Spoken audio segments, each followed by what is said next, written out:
Allez, M. Mélenchon. Bon, à l'évidence, c'est un jugement politique. Il n'a pas, en droit, il est extrêmement contestable. Parce que, par exemple, on voit une policière, une commandante de police qui a reconnu à l'audience, comment dire, s'être trompée. Elle n'avait pas été ceinturée par la personne qu'elle a désignée. Et pourtant, cette personne est condamnée à lui verser des dommages et intérêts. De la même manière, le policier qui a renversé plusieurs des nôtres, qui a obtenu 7 jours d'arrêt de travail, se voit récompensé pour son Noël de 3 000 €. Il est vrai qu'il en demandait beaucoup plus, mais bon, il a eu 3 000 €. Donc on sent, on pense, moi j'en déduis que les magistrats ont peur, parce que comme vous le savez, ils sont menacés par les policiers. Et donc, voilà. Alors, ça s'inscrit globalement, de quoi s'agit-il? C'est un feuilleton judiciaire qu'a inventé Belloubet et Macron. Et alors, là, vous avez la fin de la saison 1. À chaque saison, il y a des événements spectaculaires, des auditions, etc., comme ça a été le cas, toujours dans les élections. Les auditions sur cette affaire ont eu lieu en pleine élection européenne. Bon, c'est fait pour permettre à chaque étape de recommencer, à raconter, à montrer des images flétrissantes contre moi, à provoquer ce genre de scène. Je suis en train de répondre de ce cirque médiatico-juridique, alors que, comme vous le savez, je suis en pleine bataille contre le gouvernement pour lui faire abolir sa loi sur les retraites, et que, honnêtement, il n'y a que ça qui m'intéresse aujourd'hui. Vous n'en avez pas fini avec Donc, mais ce qui est important à noter, c'est que dorénavant, les policiers, on va appeler ça comme ça, ont la possibilité de menacer les juges sans que Mme Belloubet ne dise rien. Ils ne sont condamnés à rien, jamais poursuivis, jamais auditionnés. Nous sommes condamnés, et on peut nous emmener comme ça alors qu'on est en pleine activité politique, en plein débat politique national. Voilà. Et c'est vrai pour nous, les opposants, mais les macronistes règlent aussi leur compte avec leurs amis comme ça. C'est le cas de M. Collomb, de M. Bayrou, qui étaient des amis gênants et qui, eux aussi, maintenant, se retrouvent à avoir maille à partie avec la justice. Bon, alors je dénonce cette instrumentalisation politique de la justice, l'impunité totale de policiers menaçants, et je déplore que chacun de ces épisodes reçoive une attention complaisante qui permet de recycler des images flétrissantes contre moi, des accusations sans preuve qui sont répercutées. Et je rappelle à tout le monde que je ne sais toujours pas de quoi je suis accusé. Et d'ailleurs, je ne suis accusé de rien. Mais vous êtes condamné à 3 mois avec sursis. Quelles conséquences ça va avoir pour vous, ces 3 mois? Alors, nous allons y réfléchir. 3 mois avec sursis, c'est à peu près la peine qu'a eue Madame Morin pour avoir agressé dans son fauteuil roulant des CRS, comme c'est bien connu. Donc, on voit bien qu'on est dans le grand n'importe quoi judiciaire dans ce pays. Madame Morin, elle est dans un fauteuil roulant et on l'accuse d'avoir agressé un CRS. Bon, alors moi, on peut bien aussi me condamner à 3 mois avec sursis. C'est à peu près, je sais pas, moi, peut-être que si j'avais volé une bicyclette, c'est ce qui me serait arrivé. Tout ça, c'est du n'importe quoi. Le pays est à côté de ses chaussures. La justice, la police, tout ça a été instrumentalisé par le pouvoir politique dans des conditions telles que tout le monde se couvre de ridicule. Expliquez-moi pourquoi quelqu'un peut être ici condamné dans mon équipe après avoir été accusé de faits dont la principale intéressée, la commandante de police, dit « Ah ben non, c'est pas elle qui m'a ceinturé », mais malgré ça, notre ami est condamné et on verse une indemnité assez copieuse à cette policière menteuse d'environ 3 000 €. Il y a là un petit business quand même dont je veux souligner l'importance.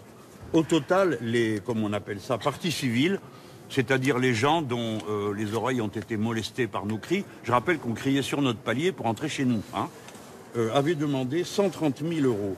Et nous avons au total 30 000 €, 35 000 € à payer aux soi-disant parties civiles et 10 000 de frais de justice. C'est-à-dire qu'il y a une technique pour essayer de nous taper financièrement avec une grande violence et récompenser des gens dont les activités sont assez discutables.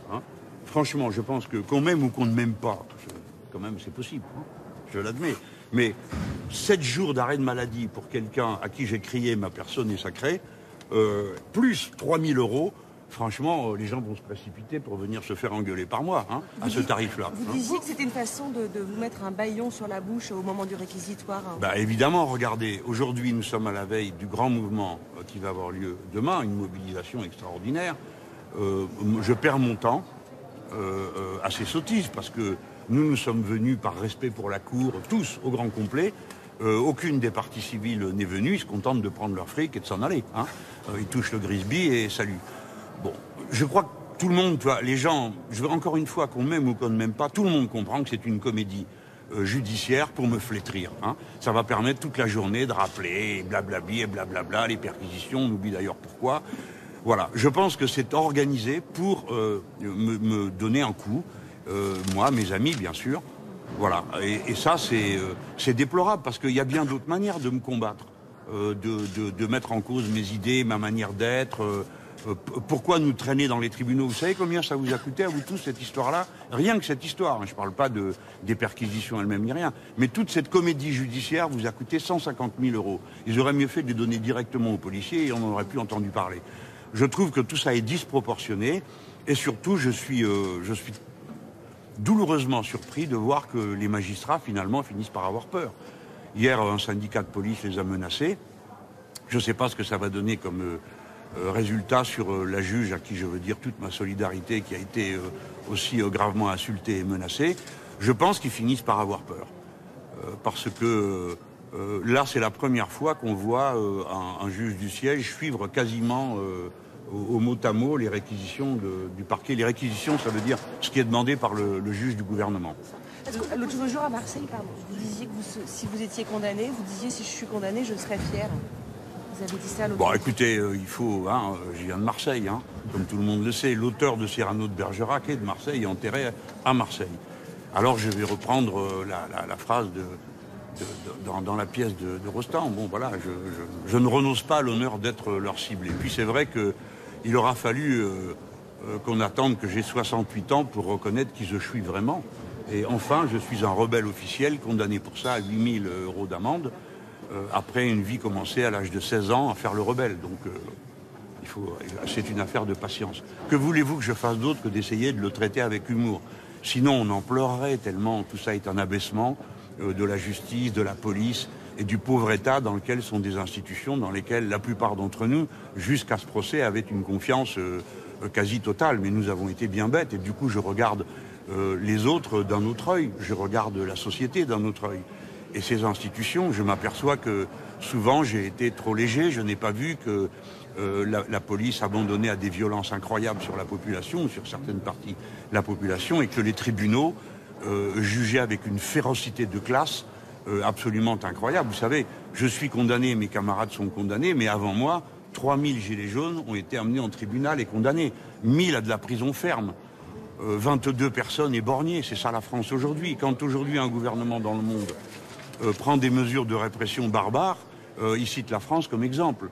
Tout ça, c'est une image, c'est une sorte d'hiver un peu pénible pour la France. Et bon, on va en sortir, notamment parce qu'on se mobilise bien là contre ce pouvoir. Voilà.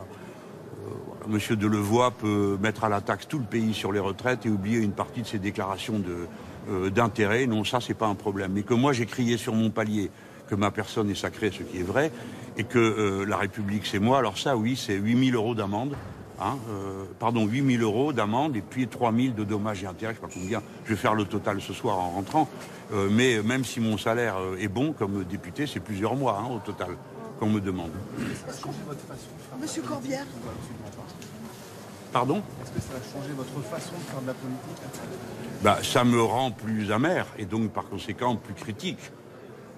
Bon, j'ai fait preuve, on a fait un peu attention à... Je ne sais pas combien de temps va durer le feuilleton judiciaire avec moi, vous savez bien. Ils l'ont commencé sur des dénonciations, l'une de quelqu'un d'extrême droite, l'autre d'un personnage de la commission des comptes qui est à la personnalité, on va dire, perturbée, hein, qui s'en prenait à toute la commission et ça a fini sur moi. Je ne sais pas comment ils vont continuer. Je sais que dans tous les pays où l'on organise des procès politiques, ce sont des feuilletons sans fin. Parce qu'on vous aspire dans la machine judiciaire. Chaque fois que vous arrivez devant un tribunal, les journalistes font leur boulot, ils viennent pour savoir ce que vous en pensez. Du coup, ça vous réinstalle là-dedans. Et c'est fait pour que vous ne puissiez pas en sortir. Pour que vous soyez vu par l'opinion comme quelqu'un qui est poursuivi. Alors on ne sait pas pourquoi. Et les gens assez mécaniquement disent « Ah, il n'y a pas de fumée sans feu ». Enfin, tout le monde connaît ça, hein, au Café du Commerce. Et vous n'en sortez pas. Et vous êtes continuellement absorbé. Bon, personnellement, ma lutte, elle continue. Ils me reconnaissent rebelle officiel, ils me demandent 8 000 € pour ça. Bon, disons que c'est une condamnation qu'on peut porter comme une décoration. Monsieur Corbière, vous avez été relaxé. Qu'est-ce que vous pensez de cette relaxe? C'est aberrant, hein. Je réaffirme toute ma solidarité avec tous mes amis. Vous voulez vous avancer un petit peu? Vous voulez vous avancer un petit peu? Que je réaffirme toute ma solidarité avec mes amis, avec eux depuis le début. Et encore aujourd'hui, quel que soit ce qui a été dit, l'essentiel a été exprimé par Jean-Luc Mélenchon. Et vous, votre relaxe, vous en pensez quoi? Que je réaffirme toute ma solidarité avec mes amis et que la sanction qu'ils subissent, quelque part, est aussi la mienne, quel que soit après ce qui a été dit dans le détail. Donc voilà, j'en dis pas plus à ce stade. Merci.